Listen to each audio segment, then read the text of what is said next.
বাংলা এবং বাঙালির জীবনে আজকের দিনটি খুবই শুভ দিন এবং মূল্যবান দিন। আজ পয়লা বৈশাখ।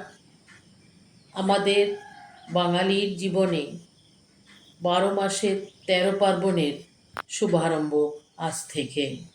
এই দিনটি সকলের ভালো কাটুক, আনন্দে কাটুক, উৎসাহে কাটুক, এই আশা রাখছি। বাংলার বর্ষবরণ দিন 1433 সাল। দিনের শেষে রাত্রি আসে, রাত্রি শেষে উষা হাসে। এসেছে এসেছে পয়লা বৈশাখ, আজ বর্ষবরণের দিন। নতুন বছর, নতুন আশা, সবার প্রতি সবার ভালোবাসা। নতুন দিন, নব আনন্দ আজ বাংলার ঘরে ঘরে। বাংলা বর্ষবরণ